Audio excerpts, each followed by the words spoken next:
जो नॉलेज है उसको कंप्लीट करने की कोशिश करेंगे। आप दोस्तों की अभी मैं माइक में सबकी कर रहा हूँ जी। और जिस वक्त सेशन का एंड होगा तो उस वक्त फिर आपके माइक में अनम्यूट करूंगा, फिर आप अपने क्वेश्चंस कर सकेंगे। तो अभी जैसा कि हमारा जो पिछला सेशन था उसमें हमने स्पोर्ट एंड रेजिस्टेंस के लेवल्स बनाने की प्रैक्टिस की थी। सीखा था कि स्पोर्ट एंड रेजिस्टेंस के लेवल्स, जो मेजर लेवल्स होते हैं, वो हम कैसे बनाएंगे। आज मैं आपको जल्दी से पहले उसका थोड़ा सा रिवीजन करवाऊंगा। ठीक है, और फिर हम उसी स्पोर्ट एंड रेजिस्टेंस के नॉलेज को आज आगे चलाएंगे। तो सबसे पहले तो मैंने आपसे कहा था कि स्पोर्ट एंड रेजिस्टेंस का जो नॉलेज है वो बहुत इंपॉर्टेंट है। तो ये बहुत आसान सादा है। ठीक है, इसको बड़ी आसानी से समझा जा सकता है। लेकिन जितना ये समझने में सिंपल है ना, उतना ही ये एक ट्रेडर को ट्रेडिंग में ज्यादा फायदामंद साबित होता है ट्रेडर के लिए। ठीक है, तो इसको इसको आपने सीरियस लेना है। इसको सादा या सिंपल समझ के आपने इसको नजरअंदाज नहीं करना। इसकी ज्यादा से ज्यादा आपने प्रैक्टिस करनी है। तो सबसे पहले जो मिनिमम आपने टाइम फ्रेम या चार्ट इस्तेमाल करना है वो कम से कम 4 घंटे का। ठीक है, ये इस्तेमाल करना है। 4 घंटे का किसी भी पेयर का चार्ट आपने ओपन करना है। और उसके ऊपर आपने मेजर, यानी जो बड़े मेजर सपोर्ट और रेजिस्टेंस के लेवल बनाने हैं। सपोर्ट एंड रेजिस्टेंस के लेवल। अब मेजर सपोर्ट और रेजिस्टेंस के लेवल से मुराद क्या है कि देखें, बाज जगहों के ऊपर आपको सिर्फ एक कैंडल, ठीक है, मिसाल के तौर पे अगर मैं यहाँ पे ये कैंडल ऊपर जा रही है यहां से ना, तो यहाँ पे एक कैंडल सिर्फ ऊपर जाते हुए रुकी, और उसके बाद फिर यहां से ये कैंडल वापस नीचे आ गई। तो अब क्योंकि ये 4 घंटे का चार्ट है, तो यहां पे एक कैंडल भी ऊपर जाने से रुकी है, तो ये वाला हमारा लेवल क्या बन गया, ये रेजिस्टेंस का लेवल तो बन गया ये। ठीक है, लेकिन इसको हम मेजर रेजिस्टेंस का लेवल नहीं कह सकते। ये रेजिस्टेंस का लेवल तो ठीक है, लेकिन ये मेजर नहीं है। तो मेजर रेजिस्टेंस का लेवल कौन सा हो सकता है इसके मुकाबले में? मैं जैसा कि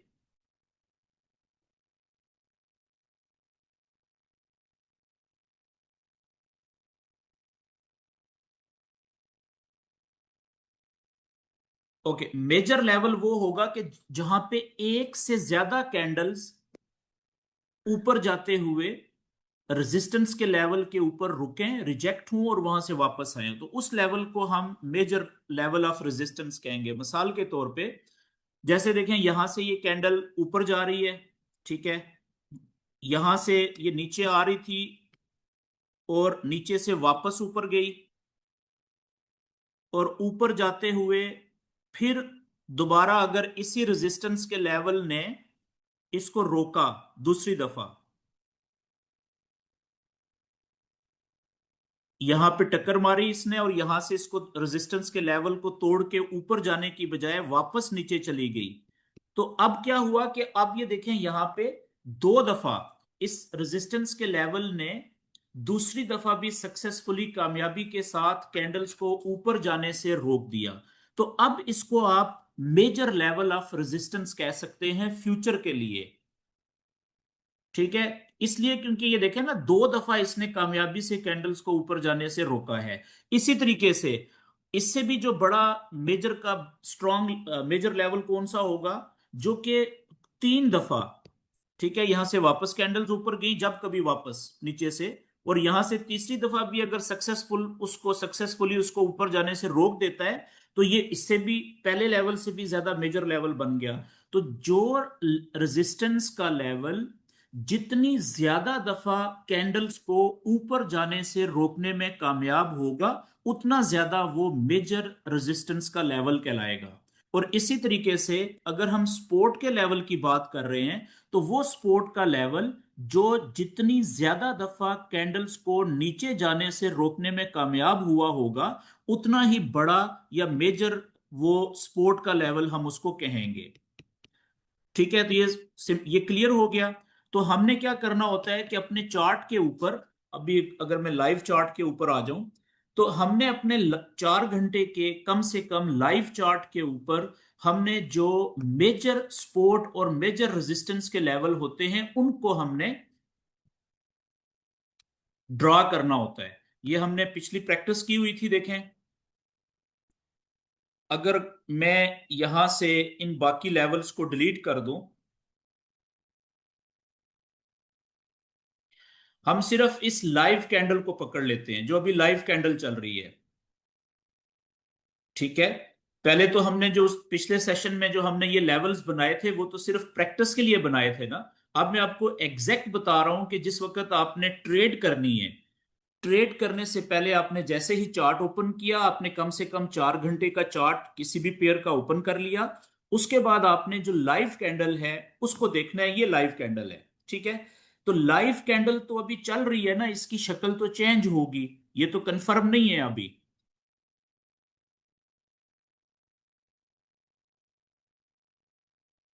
अच्छा जी, हाइड नेम्स डिसेबल, ओके।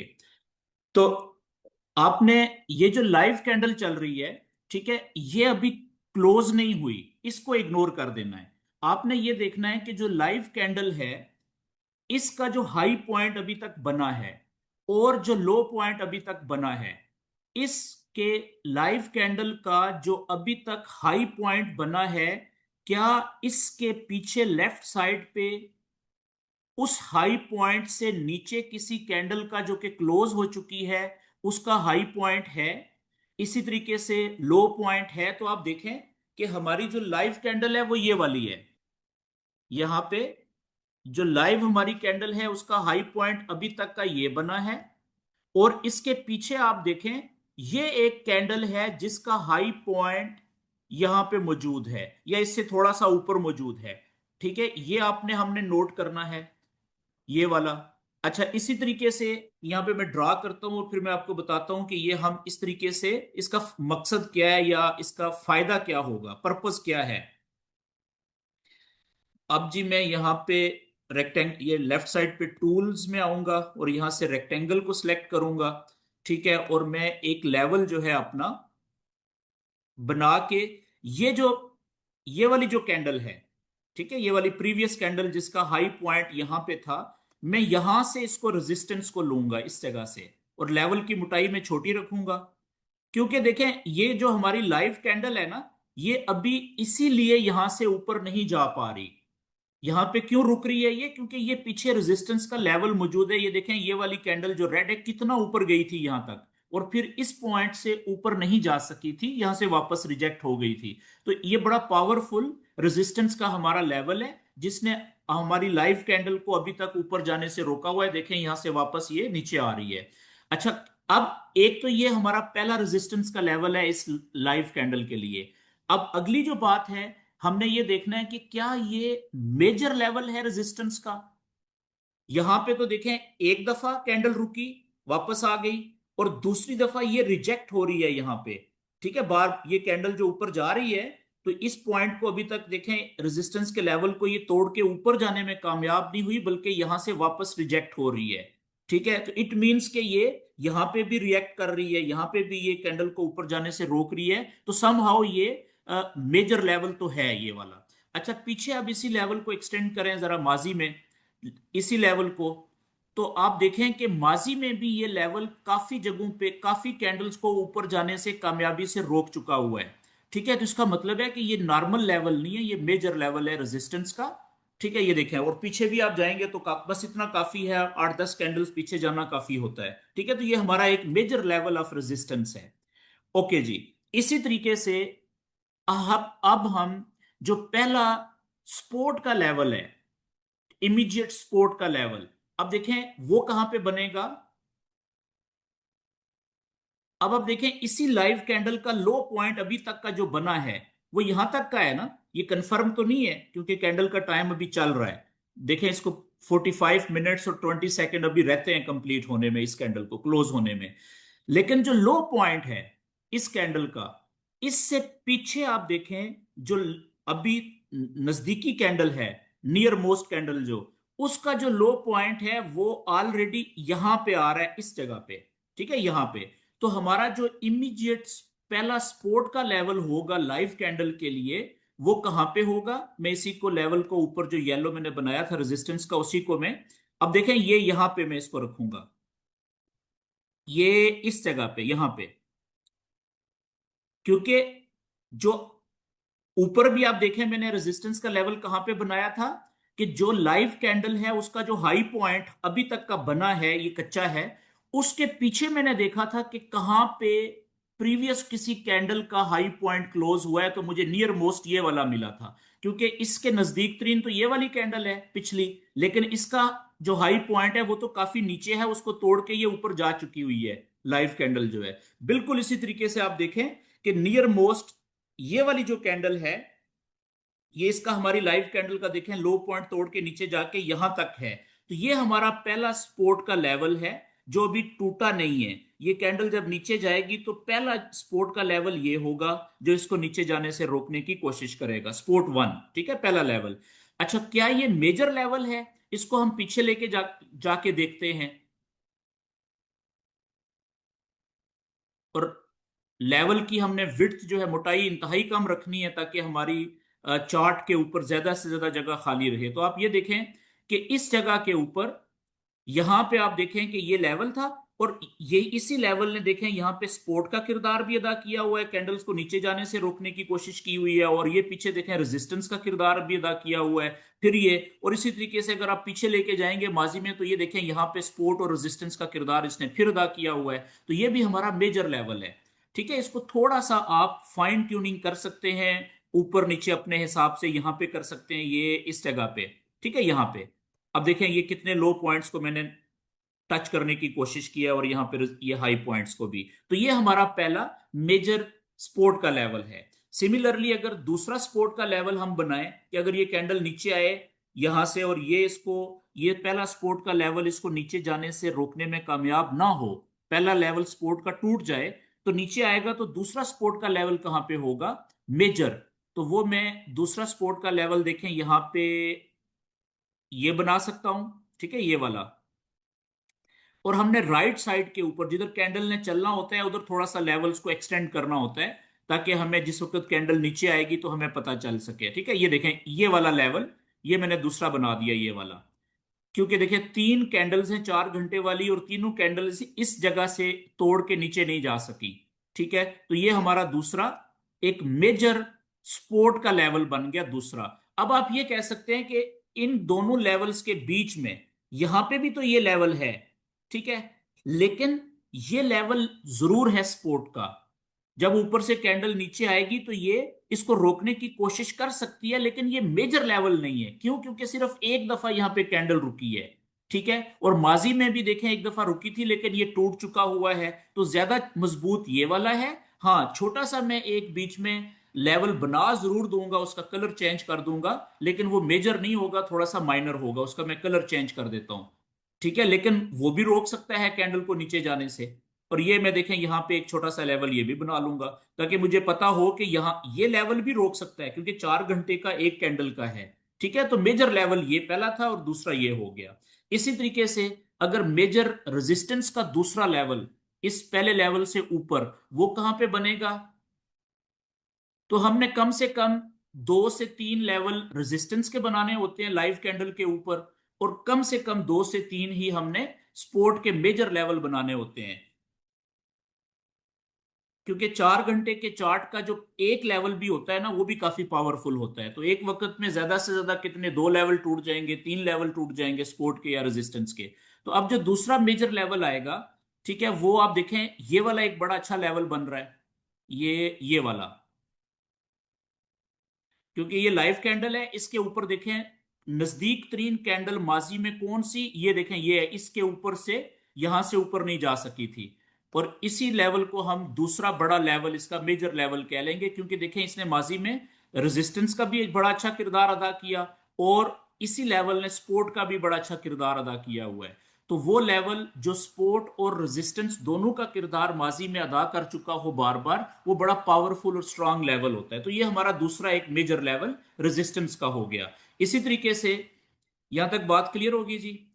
अच्छा, अब आपने इस तरीके से आपने कम से कम 2 3 लाइव कैंडल के नीचे सपोर्ट के लेवल बड़े, और दो तीन रेजिस्टेंस के लेवल बड़े मेजर जो है वो ड्रा करने होते हैं। अच्छा, अगला अब पॉइंट ये है कि ये लेवल्स हम ड्रा क्यों कर रहे हैं। तो याद रखिए, ये लेवल जो सपोर्ट के लाइव कैंडल के नीचे पहला, दूसरा और तीसरा, ठीक है, वो हम इसलिए ड्रा करते हैं कि अगर जब भी ये कैंडल जो अभी ये चल रही है यहां पे, ये ऊपर से जब नीचे आएगी,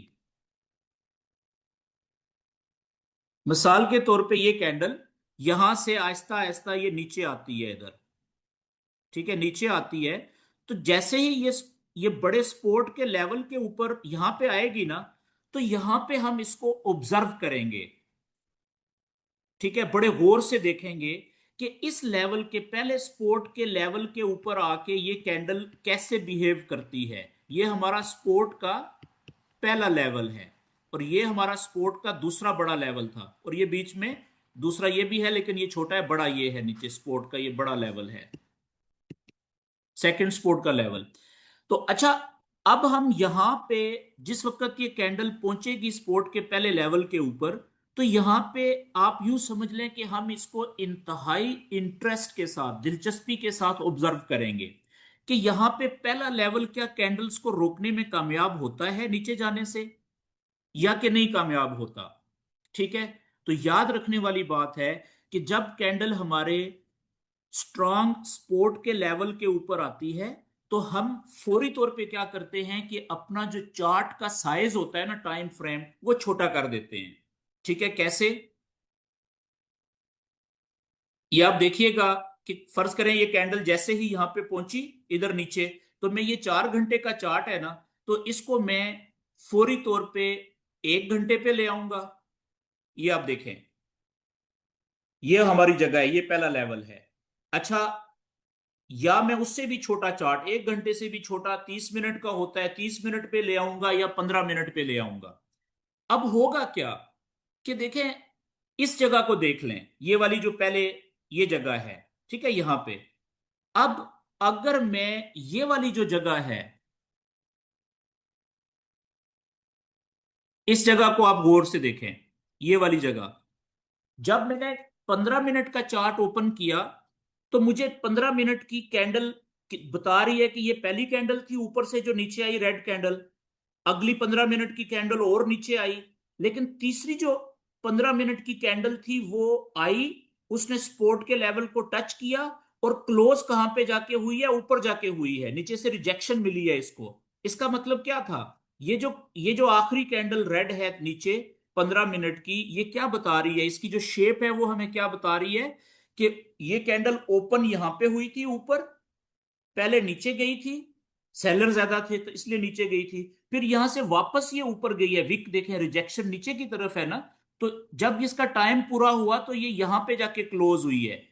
ठीक है, और नीचे की तरफ इसकी विक है जो कि बता रही है क्लोज होने से पहले नीचे से बायर बड़ी तेजी से इंटर होना शुरू हुए थे ज्यादा तादाद में, इसलिए नीचे नीचे की तरफ सपोर्ट के लेवल के ऊपर इसकी विक है। तो यहां से फिर ये कैंडल हमें ये बता रही है, लेकिन ये कौन सी कैंडल हमें बता रही है, बिहेवियर माइक्रोस्कोप से नजर आ रहा है, यानी कि जैसे माइक्रोस्कोप से देख रहे हैं, छोटी कैंडल 15 मिनट की। लेकिन अगर इसी जगह के ऊपर अब आप देखिएगा कि मैं जब वापस 4 घंटे का चार्ट ओपन करता हूं, तो वो हमें क्या बताएगी, कुछ खास चीज नहीं बताएगी। यहां पे आप देखिएगा जरा,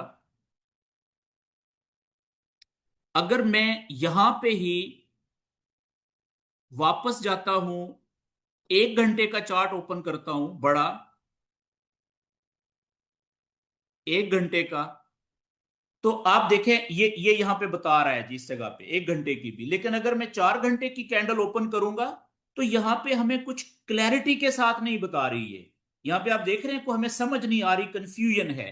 तो याद रखने वाली बात है कि जब भी कैंडल किसी मेजर सपोर्ट के लेवल के ऊपर आ रही होती है, नजदीक पहुंचती है, या रेजिस्टेंस के मेजर लेवल के बड़े लेवल के नजदीक पहुंचती है, तो हम फौरन क्या करते हैं कि अपने चार्ट का टाइम छोटा कर लेते हैं, 15 मिनट, 5 मिनट, 30 मिनट। ठीक है, उससे फायदा क्या होता है कि हमें जल्दी पता चल जाता है, छोटी कैंडल्स हमें फौरन बता देती हैं कि हमारा सपोर्ट का लेवल या रेजिस्टेंस का जो लेवल है बड़ा मेजर, वहां वो कैसे, वहां पे कैंडल बिहेव कैसी कर रही है।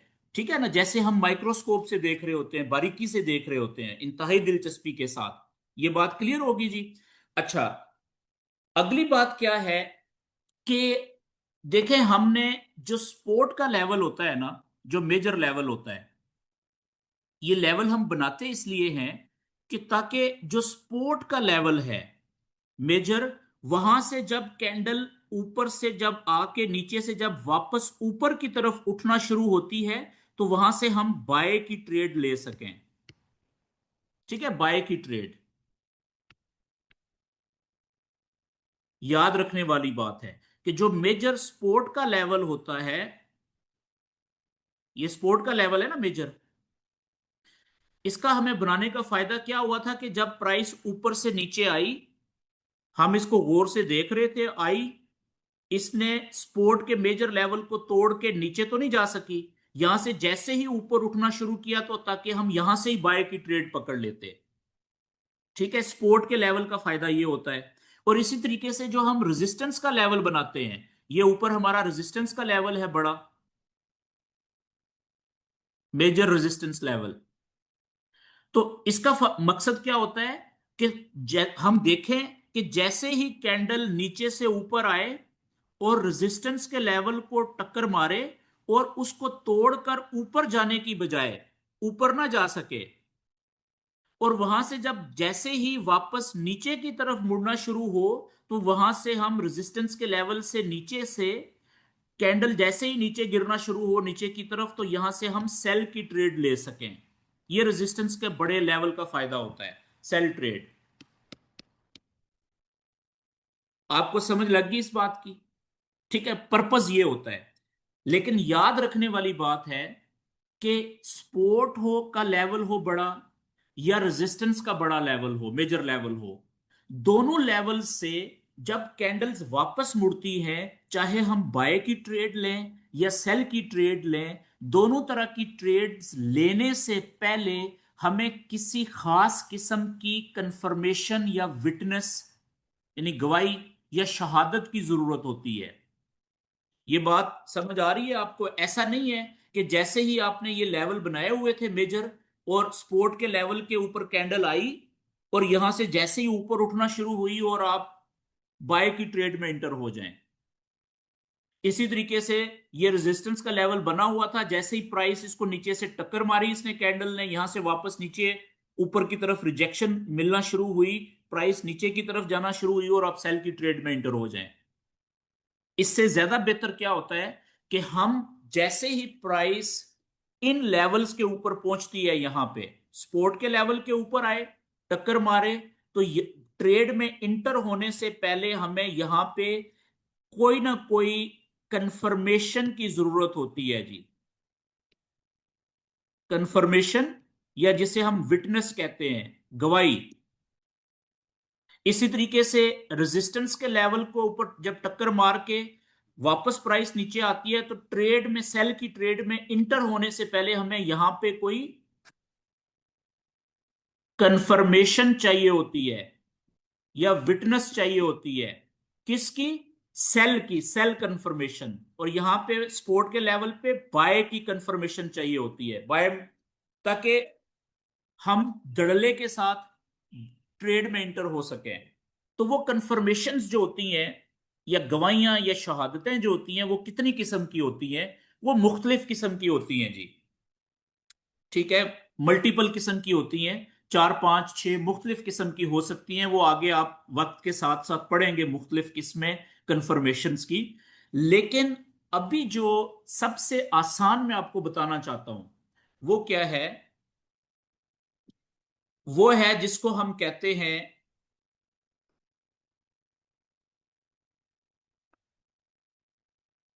स्पेसिफिक कैंडल्स की शक्लों की कंफर्मेशन। मखसूस किस्म की जो कैंडल्स की शक्लें होती हैं ना, ठीक है, स्पेसिफिक यानी मखसूस शेप्स, शेप्स ऑफ कैंडल्स। ठीक है, जिसे हम फॉरेक्स की जुबान में कैंडलस्टिक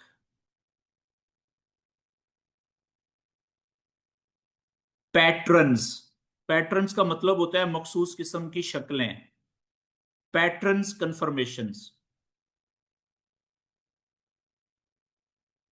ठीक है, ये मैं आपको जो बहुत ज्यादा अहम है, जिनका आपको पता होना चाहिए, वो आपको अभी बताऊंगा। अच्छा जी, आगे बढ़ने से पहले मैं आप दोस्तों को बताना चाहता हूं कि देखें, मैंने आपको जो पहला सेशन था हमारा, उसमें आपको बताया था कि जो कैंडल क्लोज हो जाती है, एक कैंडल जब क्लोज हो जाती है तो उसकी जो शक्ल होती है वो हमें बहुत कुछ बता रही होती है। मिसाल के तौर पे, एक कैंडल फॉर एग्जांपल यहां पे ओपन हुई इस जगह पे, ठीक है, ये इसका ओपनिंग पॉइंट है।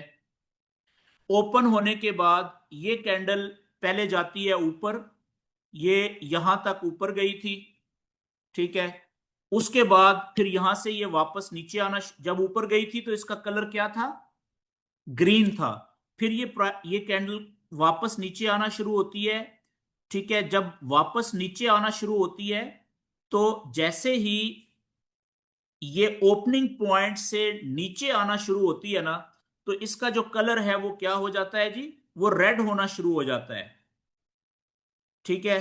फॉर एग्जाम्पल ये कैंडल यहां पे जाके क्लोज हो जाती है इस जगह पे, ये इस जगह के ऊपर ये कैंडल क्लोज हो जाती है, ये टाइम पूरा हो जाता है।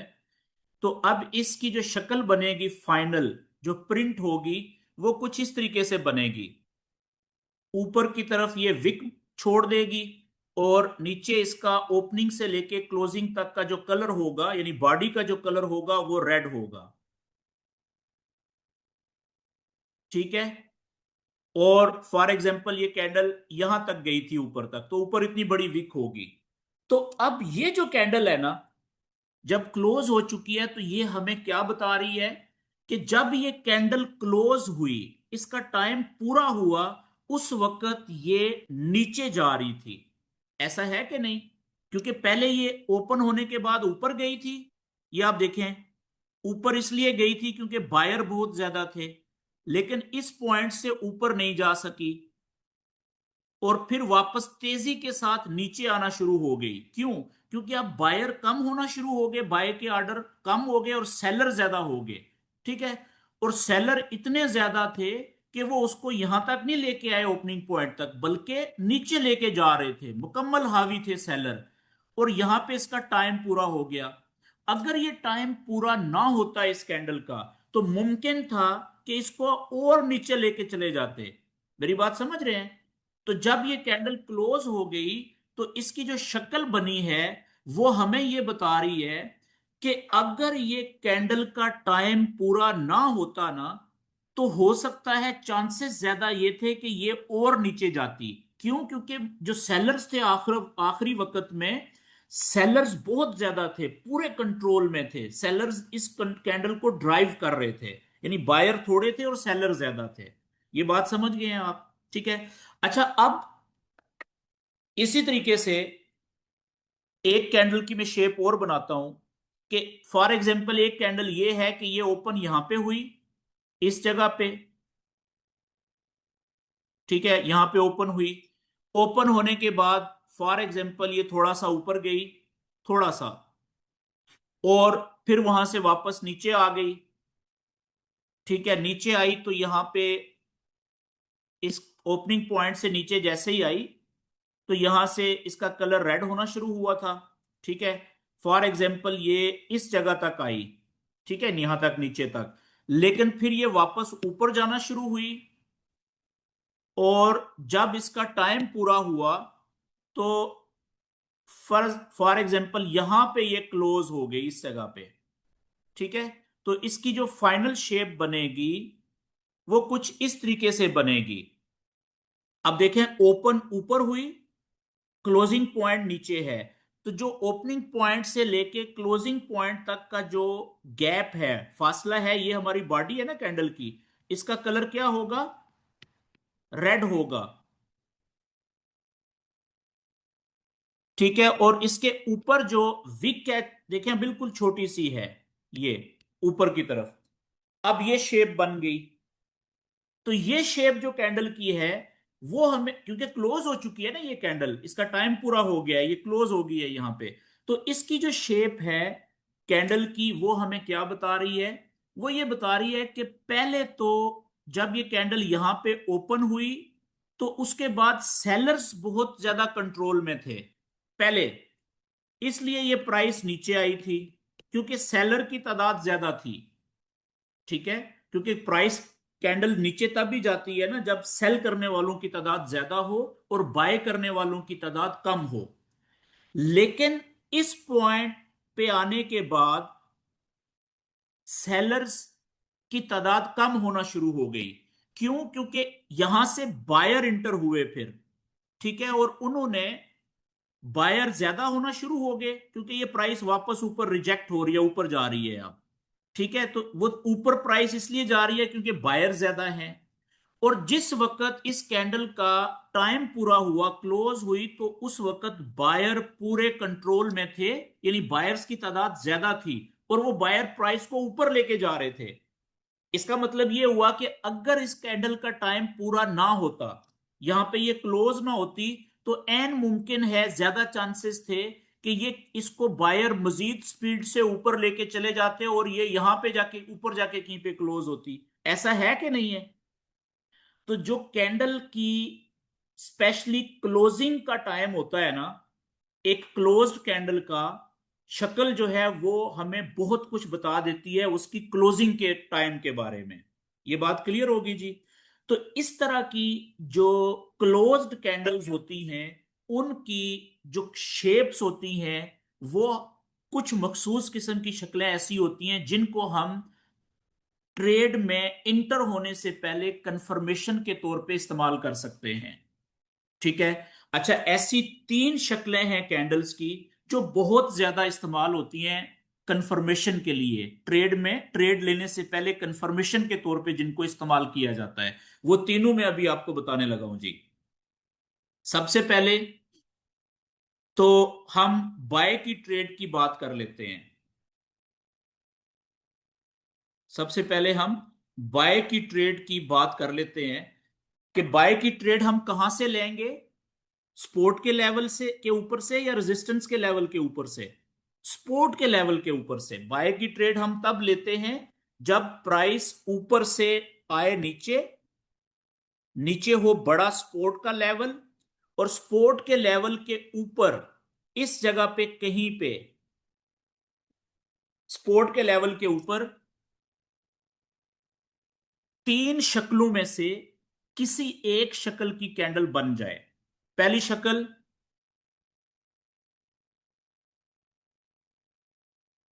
के इस तरह की कैंडल बन जाए यहां पे, जिस जैसे हथौड़ा होता है, हैमर, आपने देखा है, सारे लोग जानते हैं हथौड़े की शक्ल किस तरह की होती है।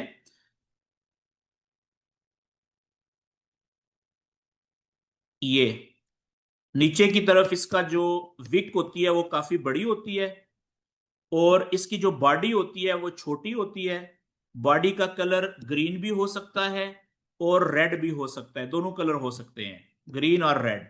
और इसके ऊपर की तरफ जो विक होती है वो इंतहाई छोटी होती है। ठीक है, इस शक्ल को आप क्या कहेंगे? ये रेड कलर की भी हो सकती है और ग्रीन कलर की भी हो सकती है।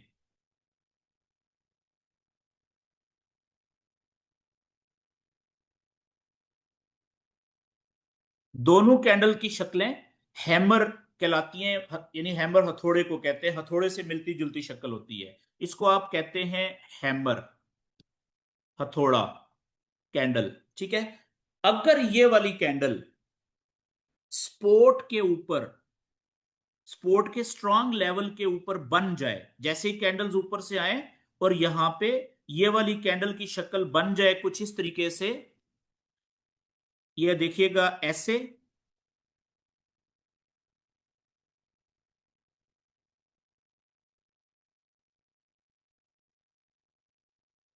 ग्रीन बॉडी और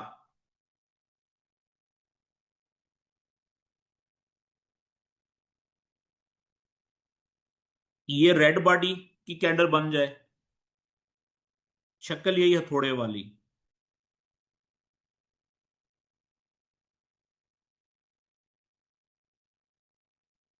या फिर ये हथौड़े की शक्ल वाली कैंडल इस तरीके से भी बन सकती है।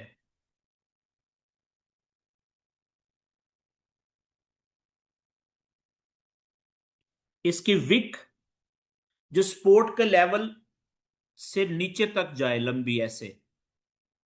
ठीक है, और इसका जो बॉडी का कलर कुछ भी हो सकता है, रेड भी हो सकता है, ग्रीन भी हो सकता है। ग्रीन भी हो सकता है और रेड भी हो सकता है। अब आप देखें कि ये जो तीनों शक्लें मैंने बनाई हैं कैंडल की स्पोर्ट के स्ट्रांग लेवल के ऊपर, इन ये तीनों शक्लों को देख के आपको हैमर ही नजर आता है, जहन में हैमर ही आएगा, हथौड़ा, क्योंकि ये तीनों की शक्लें हथौड़े वाली हैं। तो याद रखने वाली बात है कि अगर स्ट्रांग स्पोर्ट के लेवल के ऊपर, ये अब लेवल कौन सा है जी, स्ट्रांग स्पोर्ट का लेवल है, स्पोर्ट लेवल। अगर प्राइस ऊपर से आए नीचे, स्ट्रांग स्पोर्ट के लेवल पे आके रुके, और स्ट्रांग स्पोर्ट के लेवल के ऊपर इन तीन शक्लों में से किसी एक शक्ल वाली कैंडल बन जाए, हैमर वाली, तो उसको हम समझेंगे कि अब ये हमें कंफर्मेशन दे रही है कि अब यहां पे पूरी दुनिया में जो भी ट्रेडर ये स्पोर्ट के लेवल को अपने चार्ट के ऊपर बना के बैठे हुए थे, अब वो यहां से बाय की ट्रेड में इंटर होना शुरू हो चुके हैं। तो क्योंकि ये जो शेप बनी है इस तरह की, वो ये बता रही है ना कि अब बायर पूरे कंट्रोल में है नीचे से।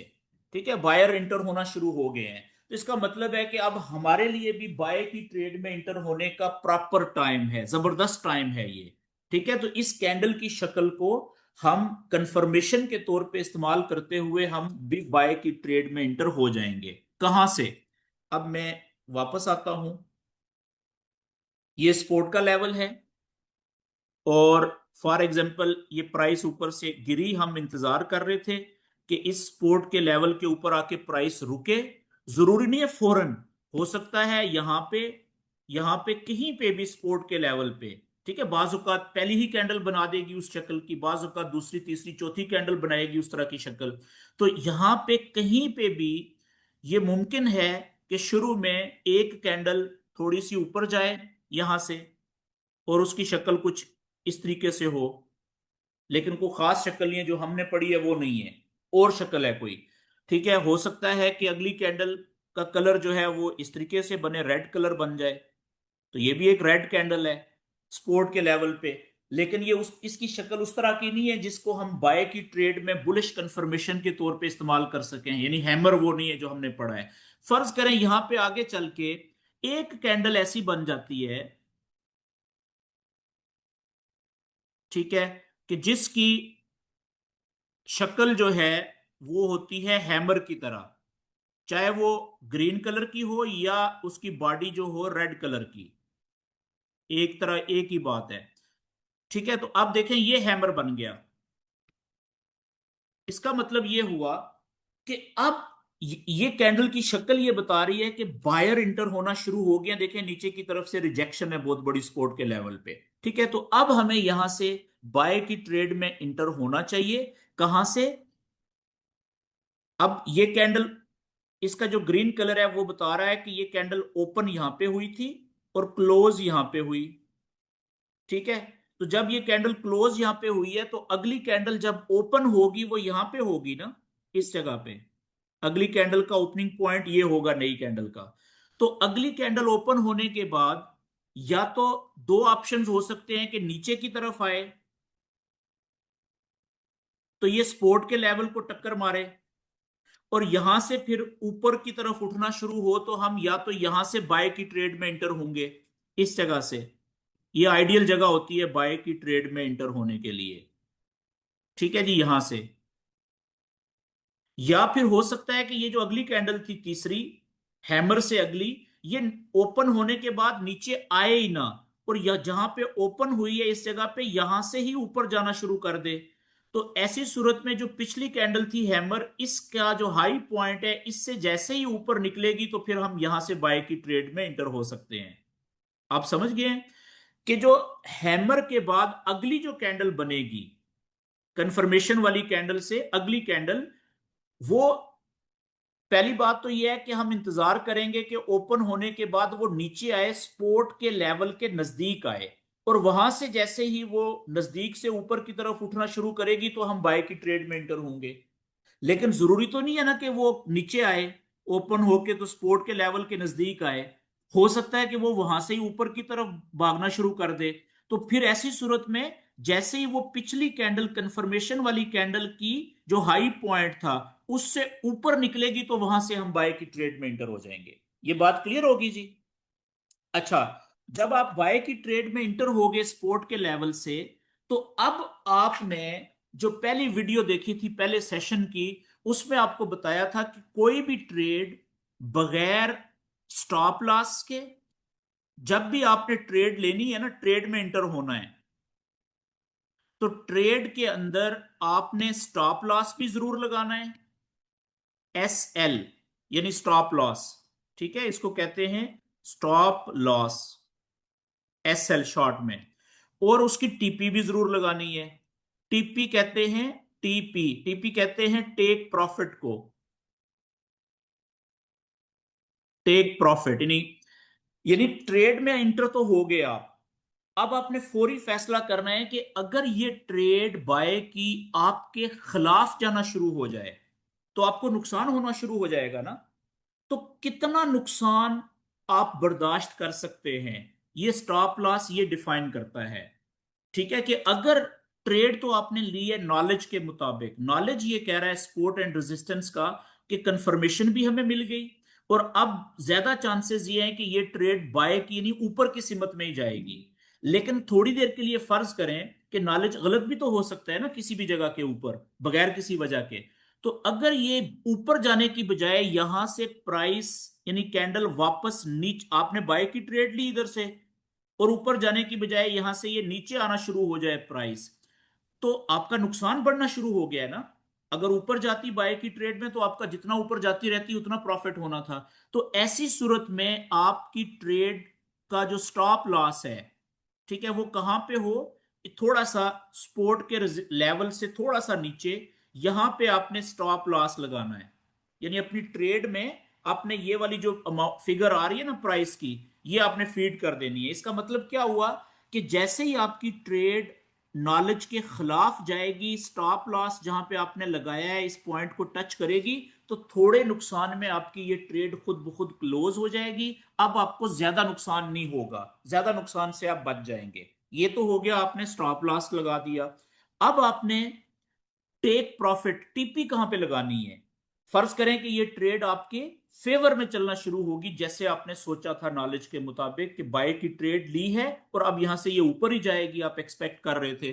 तो आपकी जो टीपी होगी ना, यानी कि टीपी का मतलब है कि ये ट्रेड खुद ब खुद कहां पे कट जाए, ताकि आप बेशक देख ही ना रहे हो उसको, खुद ब खुद प्रॉफिट में कट जाए। ठीक है, कितने प्रॉफिट में, और वो प्रॉफिट आपके अकाउंट में आ जाए, बेशक आप सोए हुए हैं नहीं देख रहे। ठीक है, खुद ब खुद कट जाएगी। आपने वो टीपी का पॉइंट सेट करना है। तो अगली टीपी के लिए आइडियल जगह तो वो होती है कि इसके ऊपर जो भी पहला रेजिस्टेंस का बड़ा लेवल आ रहा है, मिसाल के तौर पे एक रेजिस्टेंस का लेवल इस जगह पे आ रहा है, बेशक छोटा लेवल है, मेजर नहीं है। ठीक है, रेजिस्टेंस का छोटे लेवल को माइनर लेवल कहते हैं, माइनर लेवल ऑफ रेजिस्टेंस। उससे थोड़ा सा नीचे आपने टीपी लगानी है, यहां पे। ये होती है आइडियल टीपी। ठीक है, कि ऊपर जितना यहां से जा रही है, जैसे ही इस टीपी की लाइन को हिट होगी तो आपकी खुद ब खुद ट्रेड क्लोज हो जाएगी। तो अब देखें, आपको प्रॉफिट जितना भी यहां से लेके यहां तक, जितना भी प्राइस ऊपर आपकी फेवर में मूव करके आई है उतना आपको प्रॉफिट मिल जाएगा। ठीक है, लेकिन अच्छी टीपी वो होती है, ये आप आगे चल के पढ़ेंगे, कि अगर आपको स्टॉप लॉस हिट होने पे $1 का नुकसान हो, तो टीपी हिट होने पे डबल फायदा होना चाहिए, कम से कम $2 का प्रॉफिट जरूर होना चाहिए। मेरी बात समझ गए? इसको हम कहते हैं risk to reward ratio, RRR, risk to reward ratio. कि आपकी ट्रेड, अच्छी ट्रेड वो होती है कि जिसका रिस्क टू रिवार्ड रेशो कम से कम 1:2 होना चाहिए। कि अगर $1 लॉस हो रहा है, स्टॉप लॉस हिट हो रहा है, तो अगर टीपी हिट हो तो उसका डबल होना चाहिए, $2 प्रॉफिट आना चाहिए। ये बात क्लियर होगी जी? ओके। अच्छा, अब जल्दी से, ये तो अभी हमने सिर्फ एक कंफर्मेशन का साइन पढ़ा है जिसे हम हैमर कहते हैं, ठीक है। अच्छा, ये जो हैमर है ना, इसको आप बाय की ट्रेड के लिए भी यूज कर सकते हैं कंफर्मेशन के तौर पे, अगर ये सपोर्ट के लेवल पे बने। और अगर ये हैमर रेजिस्टेंस के लेवल के नीचे बन जाए, ये रेजिस्टेंस का लेवल है ऊपर, स्ट्रॉन्ग रेजिस्टेंस का लेवल है, ठीक है, और ये कैंडल नीचे से जा रही थी ऊपर, ठीक है, यहां से ऊपर जा रही थी, रेजिस्टेंस के लेवल को टक्कर मारी, इसको तोड़ के ऊपर जाने की बजाय यहां से प्राइस वापस नीचे गिरना शुरू हो रही है, और यहां पे इसने एक बना दिया उल्टा हैमर। क्या बना दिया? हथौड़ा, लेकिन कौन सा? उल्टा, जिसकी ऊपर की तरफ विक बड़ी है, लंबी, बॉडी रेड कलर की है या ग्रीन कलर की है, लेकिन नीचे की तरफ विक या तो है ही नहीं है, या है तो बहुत थोड़ी सी है, ना होने के बराबर। तो ये क्या हो गया? इसको हम कहते हैं इनवर्स हैमर, उल्टा हथौड़ा। इसके दो नाम हैं, ये नाम आपको याद रखने पड़ेंगे। इस उल्टे हथौड़े को उल्टा हथौड़ा, ठीक है, इसको हम इनवर्स हैमर भी कहते हैं। इनवर्स का मतलब होता है उल्टा, INVERSE, इनवर्स हैमर। या इसका दूसरा नाम है शूटिंग स्टार, शूटिंग स्टार, ठीक है। ये आप जो जो आगे बढ़ेंगे आपको पता चलेगा कि ये नाम ज्यादा इस्तेमाल होते हैं, ठीक है। आप उल्टा थोड़ा समझ लें, इनवर्स हैमर कह लें, ठीक है। अब आप देखें कि ये जो इनवर्स हैमर है, ये क्या बता रहा है कि भाई अगर इसका टाइम पूरा ना होता कैंडल का, ये कैंडल क्लोज कहां पे हुई है? देखें, ओपन यहां पे हुई थी, ये इसका ओपनिंग पॉइंट था। ओपन होने के बाद पहले ये ऊपर गई, या थोड़ा सा नीचे आके फिर ऊपर यहां तक गई थी, फिर क्योंकि बायर ज्यादा थे ना, लेकिन जब इसका टाइम पूरा हुआ तो ये क्लोज यहां पे आके हुई है, इस जगह पे आके, इस जगह पे आके। अगर यहां पे ये क्लोज ना होती, टाइम पूरा ना होता, तो इसका मतलब है सेलर इसको और नीचे लेके जा सकते थे ना, ठीक है। तो ये उल्टा हथौड़ा अगर रेजिस्टेंस के लेवल के नीचे बन जाए बिल्कुल, तो इसको हम कंफर्मेशन के तौर पे इस्तेमाल करेंगे। किसकी? सेल की ट्रेड के लिए। उसी तरीके से कि अगली कैंडल जैसे ही ओपन होगी, हम इंतजार करेंगे, फर्ज करें अगली कैंडल यहां पे ओपन होती है। अब ओपन यहां पे हुई अगली कैंडल, ओपन होने के बाद दो बातें हो सकती हैं, या तो ये कैंडल वापस ऊपर की तरफ जाए, अगर ये ऊपर जाए ना, तो जितना रेजिस्टेंस के लेवल के नजदीक आए उतना अच्छा है, ठीक है। तो यहां से रेजिस्टेंस के लेवल को टच करके, या यहां से जैसे ही वापस नीचे की तरफ आना शुरू करेगी, तो हम यहां से सेल की ट्रेड ले लेंगे। ये जितना रेजिस्टेंस के लेवल के नजदीक आएगी उतना अच्छा है। क्यों? कि हम उतना नजदीक से सेल की ट्रेड लेंगे, और हमारा स्टॉप लॉस ऊपर बनेगा ना। अच्छा, दूसरा ऑप्शन क्या है? कि ये ऊपर ना आए, जैसे ही अगली कैंडल ओपन हो, यहां पे ओपन होने के बाद नीचे की तरफ दौड़ लगा दे, तो जैसे ही पिछली कैंडल के लो पॉइंट को क्रॉस करेगी, तो हम यहां से सेल की ट्रेड में इंटर हो जाएंगे, सेल, ठीक है जी। अब हमारी जो सेल की ट्रेड की जो स्टॉप लॉस होगा, वो कहां पे होगा? ये मैं थोड़ा सा इसको क्लियर करता हूं जी, ड्राइंग को, ताकि, ओके, यहां से प्राइस ऊपर आई थी, रेजिस्टेंस के लेवल के नीचे इस तरीके से, ठीक है, एक उल्टा हैमर की कैंडल बनी, जिसकी बॉडी का कलर रेड भी हो सकता है, ग्रीन भी हो सकता है। आइडियल रेड होता है वैसे। और उसके बाद अगली जो कैंडल थी, हमने उसका ओपन होने का वेट किया, और दो ऑप्शन थे। पहला ऑप्शन था कि रेजिस्टेंस के लेवल के नजदीक आ गई, ठीक है, तो वहां से हमने सेल की ट्रेड में इंटर हुए, यहां से। ये आइडियल सेल की ट्रेड है हमारी, ठीक है ना। और दूसरा ऑप्शन ये भी हो सकता है कि ये ऊपर ना हो, जैसे ही ये कैंडल ओपन हो, ओपन होने के बाद यहां से ही नीचे की तरफ दौड़ लगा दे। तो ऐसी सूरत में जैसे ही प्रीवियस कंफर्मेशन कैंडल के लो पॉइंट से नीचे जाएगी, तो हम यहां से इसको सेल की ट्रेड में इंटर हो जाएंगे। दोनों सूरतों में अब हमारा जो स्टॉप लॉस होगा, ठीक है, वो ये जो रेजिस्टेंस का लेवल है इसके ऊपर होगा। अगर ये विक ऊपर है तो इस विक के भी ऊपर होगा, यहां पे हमारा स्टॉप लॉस होगा। और हमारी जो टीपी होगी, यानी कि अब सेल की ट्रेड में जितनी प्राइस नीचे जाएगी उतना हमारा प्रॉफिट होगा ना। बाय की ट्रेड में जितनी ऊपर जाती है कैंडल उतना हमारा प्रॉफिट होता है, ठीक है। तो अब अगला जो भी सपोर्ट का लेवल रास्ते में जहां पे भी होगा, चाहे वो माइनर सपोर्ट क्यों ना हो, तो वह उससे थोड़ा सा पहले हमारी टीपी होगी जी, सेल की ट्रेड की। ठीक है, यहां पे अगर है तो ये हमारी टीपी है, ठीक है। एक तो ये हो गया। दूसरा, जो कम से कम जो रिस्क टू रिवार्ड रेशो होता है इसका भी, वो 1:2 लाजम होना चाहिए। अगर $1 स्टॉप लॉस हिट होने पे नुकसान में ट्रेड क्लोज होनी है, तो कम से कम टीपी $2 की तो होनी चाहिए, 2% तो होनी चाहिए उसके। ये बात क्लियर होगी जी। तो अब आप देखें, एक तो मैंने आपको बता दिया हैमर कंफर्मेशन की जो कैंडल है। तो हैमर स्पोर्ट के ऊपर अगर बुलिश बन जाए बाय की ट्रेड की कंफर्मेशन के लिए, या फिर रेजिस्टेंस के लेवल के नीचे बेरिश, बेरिश कहते हैं जो नीचे जाने वाला रेड, ठीक है, बेरिश, बेरिश हैमर भी हो सकता है। तो सेल की ट्रेड के लिए बुलिश सपोर्ट के ऊपर बने, तो उसको हम बाय की ट्रेड की कंफर्मेशन के लिए इस्तेमाल कर सकते हैं। ये बात क्लियर होगी जी यहां तक, ओके। अब दूसरा जो मैं आपको जल्दी से बताना चाह रहा हूं,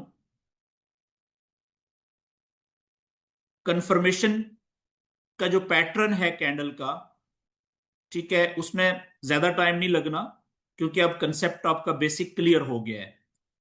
तो एक दूसरी कैंडल की शक्ल होती है जिसे हम कहते हैं, वो दो कैंडल्स की का पैटर्न बनता है, ठीक है, दो कैंडल्स होती हैं जी। और वो दो कैंडल्स जो होती हैं वो कौन सी होती हैं, पहले हम बाय की ट्रेड के लिए, कि ये सपोर्ट का लेवल है, ऊपर से प्राइस नीचे आ रही है, वेट किया हमने, और यहां पे जब प्राइस पहुंची सपोर्ट के लेवल के ऊपर, तो पहली कैंडल बने रेड, शक्ल उसकी कुछ भी हो सकती है, नॉर्मल कैंडल हो सकती है, किसी भी शक्ल की हो सकती है। और जो दूसरी कैंडल है, रेड कैंडल के बाद जो अगली कैंडल बने, वो बने ग्रीन कलर की, ठीक है, स्पोर्ट के ऊपर। लेकिन वो जो ग्रीन कलर की कैंडल बने ना, उसकी जो बॉडी है वो बड़ी होनी चाहिए, ठीक है, ग्रीन कलर की भी हो और बड़ी भी हो, इतनी बड़ी हो, ठीक है, कि वो अपने से पिछली जो रेड कैंडल थी उसको मुकम्मल तौर पे ढांप ले, कवर कर ले, ठीक है। तो जब स्ट्रॉन्ग सपोर्ट के लेवल के ऊपर इस तरह से दो इकट्ठी कैंडल्स आपको नजर आ जाएं, कैसे, कि पहली कैंडल हो रेड कलर की और उसका साइज हो छोटा, शक्ल उसकी कुछ भी हो सकती है, ठीक है जी, रेड कलर की होनी चाहिए। लेकिन उसके बाद जो अगली कैंडल हो, वो कैंडल की बड़ी बॉडी होनी चाहिए, यानी ओपन यहां पे नीचे हुई और क्लोज देखें कहां पे हुई है, यहां पे हुई है, तो ये बॉडी देखें कितनी बड़ी है, कि बॉडी इतनी बड़ी हो कि वो पिछली कैंडल की मुकम्मल तौर पे उसको रेड कैंडल को कवर कर ले, ढांप ले। तो यहां पे क्योंकि देखें ये ग्रीन कैंडल ने सपोर्ट के स्ट्रॉन्ग लेवल के ऊपर रेड कैंडल को मुकम्मल तौर पे कवर कर लिया है, ढांप लिया है, यानी इनगल्फ कर लिया है। इसको ढांपने को कहते हैं इनगल्फ करना, ठीक है, इनगल्फ, इस कैंडल ने क्या कर लिया है, इस कैंडल को, पिछली कैंडल को इनगल्फ कर लिया है, कवर कर लिया है, इन गल्फ कर लिया है, यानी ढांप लिया है, मुकम्मल तौर पे छुपा लिया है। तो जब स्ट्रॉन्ग सपोर्ट के लेवल के ऊपर इस तरीके से दो कैंडल्स बन जाए, पहली रेड, दूसरी बड़ी कैंडल, बड़ी बॉडी वाली, ग्रीन बॉडी वाली, तो इस पैटर्न को हम नाम देते हैं, दो कैंडल्स की शक्लों को जब इकट्ठी बन जाती हैं स्ट्रॉन्ग सपोर्ट के लेवल के ऊपर, इसको हम नाम देते हैं बुलिश, यानी बाय की ट्रेड की कंफर्मेशन के लिए इनगल्फिंग पैटर्न। ठीक हो गया जी, बुलिश इनगल्फिंग पैटर्न। जब ये दो कैंडल्स बन गई इस तरतीब से सपोर्ट के स्ट्रॉन्ग लेवल के ऊपर, तो अब हमने क्या इंतजार करना है कि तीसरी कैंडल ओपन होने का वेट करना है। अब तीसरी कैंडल कहां से ओपन होगी, जाहिर है जो पिछली कैंडल जहां पे क्लोज हुई है, ये क्लोजिंग पॉइंट है, तो इसके सामने यहां पे ओपन होगी ना, इधर कहीं पे अगली कैंडल ओपन यहां पे होगी। ओपन होने के बाद फिर दो बातें होंगी, या तो वो नीचे आएगी, तो जितना नीचे आए सपोर्ट के लेवल के नजदीक वेट करें, जहां से ये ऊपर उठना शुरू हो वहां से बाय की ट्रेड में एंटर हो जाएं, बाय। या दूसरा ऑप्शन क्या हो सकता है कि ओपन होने के बाद ये नीचे आई ना, यहां से ऊपर दौड़ लगा दे, तो इस सूरत में जैसे ही पिछली जो कैंडल थी ग्रीन, उसकी ऊपर वाली, यानी कि हाई पॉइंट से ऊपर निकले, तो वहां से बाय की ट्रेड ले लें, इधर से बाय। अब दोनों सूरतों में जो स्टॉप लॉस होगा, ठीक है, इसका ये हो या ये हो, ये स्टॉप लॉस सपोर्ट के लेवल से नीचे यहां पे स्टॉप लॉस होगा। अब देखें ये वाली नीचे वाली ट्रेड आइडियल क्यों थी, ये वाली, कि अगर यहां से इसका स्टॉप लॉस छोटा बन रहा है, नुकसान होगा अगर स्टॉप लॉस हिट हुआ, इसका स्टॉप लॉस बड़ा हो गया है, लेकिन दोनों का जो टीपी होगी ना, टेक प्रॉफिट, वो ऊपर जहां पे भी रेजिस्टेंस का लेवल मिलेगा, उससे थोड़ा सा, ये रेजिस्टेंस का लेवल है चाहे छोटे वाला ही, माइनर क्यों नहीं है, उससे थोड़ा सा नीचे, यहां पे पहले रेजिस्टेंस के लेवल ने इसको रोक देना है, हो सकता है उससे ऊपर ना जाए, फिर उससे थोड़ा सा नीचे हम इसलिए टीपी लगाते हैं ताकि हमारी टीपी हिट हो जाए, या फिर कम से कम रिस्क टू रिवार्ड रेशो 1:2 होनी चाहिए। ये बात क्लियर होगी जी। अच्छा अब देखें इसी को, अगर ये रेजिस्टेंस सॉरी सपोर्ट के लेवल पे ये दो कैंडल्स बन जाए, तो इसको कहते हैं बुलिश इनगल्फिंग पैटर्न। क्यों? क्योंकि ये जो बाय की कैंडल है ना, ये इनगल्फ कर रही है, ढांप रही है पिछली कैंडल को, इसलिए इसको बुलिश, बाय की कैंडल को बुलिश इनगल्फिंग पैटर्न हम नाम देते हैं। लेकिन इसी को उलट कर दें रेजिस्टेंस के लेवल के नीचे सेल की ट्रेड के लिए, अब देखिएगा कि अगर ये प्राइस ऊपर गई, यहां से, ये ऊपर रेजिस्टेंस का लेवल है, और यहां पे रेजिस्टेंस के लेवल पे टक्कर मार के अगर यहां पे इस तरह से कैंडल बन जाए रेजिस्टेंस के लेवल के नीचे, पहली कैंडल ग्रीन और छोटे साइज की, लेकिन दूसरी कैंडल जो हो वो हो बड़ी, बड़ी बॉडी वाली,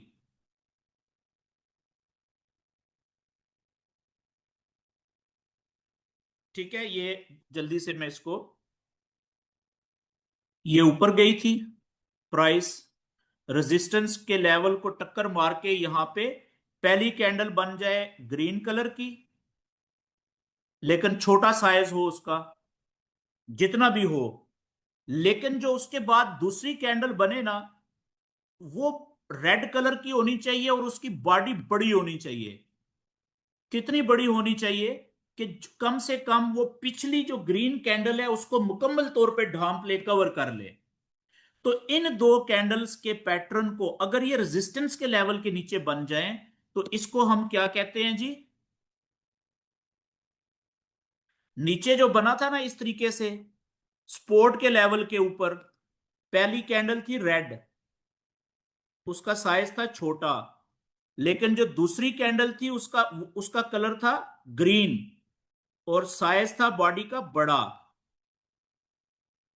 तो इसको, दो कैंडल्स को हमने नाम दिया था पैटर्न को, क्या? Bullish engulfing pattern. यानी बाय की ट्रेड में इंटर होने से पहले कंफर्मेशन हमें मिल गई थी, ठीक है। लेकिन यहां पे अब ऊपर जो है, ये अब रेजिस्टेंस के लेवल सेल की ट्रेड के लिए, तो इसको हम नाम देंगे बेरिश। जो कैंडल नीचे जाती है ना रेड वाली, उसको बेरिश कहते हैं, बेरिश कैंडल। जो ऊपर जाती है ग्रीन वाली, उसको बुलिश कैंडल कहते हैं। तो बेरिश इनगल्फिंग पैटर्न,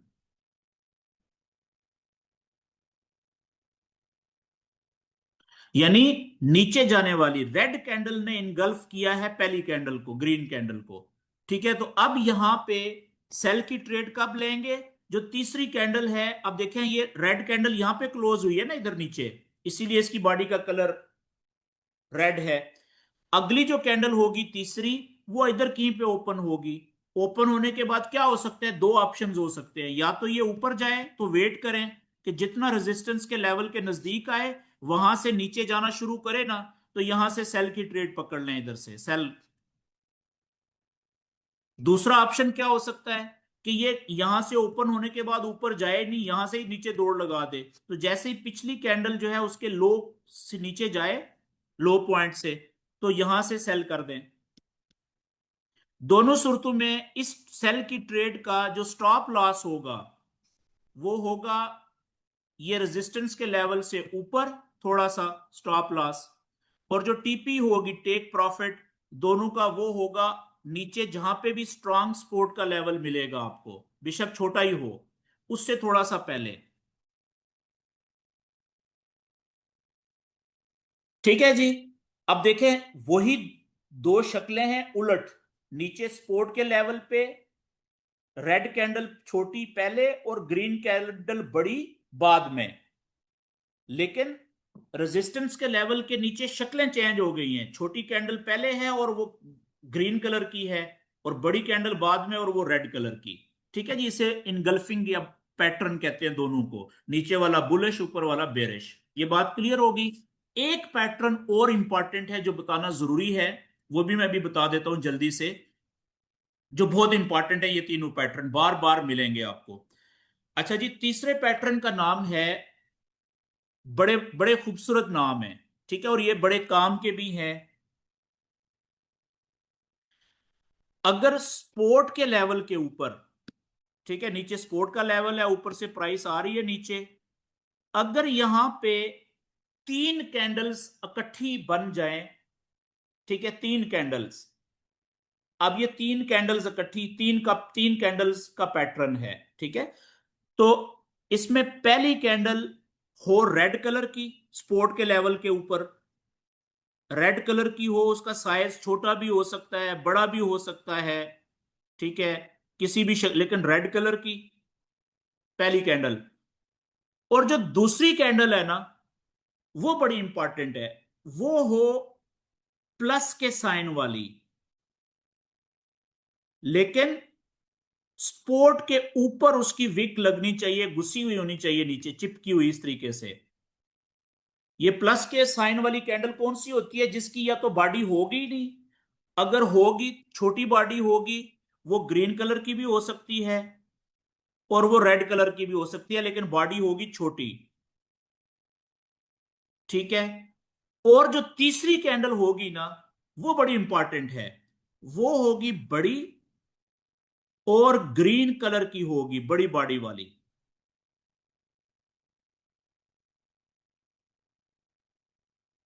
ये तीन कैंडल्स इकट्ठी अगर इस तरह की बन जाएं स्ट्रॉन्ग सपोर्ट के लेवल के ऊपर, तो इस पैटर्न को हम, नाम बड़ा खूबसूरत है, इसको कहते हैं मॉर्निंग स्टार, सुबह का सितारा, मॉर्निंग स्टार,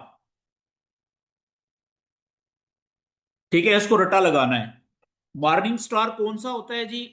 स्ट्रॉन्ग सपोर्ट के लेवल के ऊपर जब प्राइस ऊपर से गिरती है, जाके रुकती है, तो तीन कैंडल्स बने कुछ इस तरीके से। जो पहली कैंडल है रेड होनी चाहिए, साइज उसका छोटा हो बड़ा हो मैटर नहीं करता। दूसरी कैंडल जो सेंटर में होती है वो बड़ी इंपॉर्टेंट होती है, वो सपोर्ट के लेवल के ऊपर चिपकी हुई होनी चाहिए और जमा के निशान की, प्लस के साइन की होनी चाहिए, यानी कि या तो बॉडी हो ही ना, अगर है तो छोटी होनी चाहिए, रेड कलर की हो या ग्रीन कलर की हो फर्क नहीं पड़ता, दोनों की हो सकती हैं।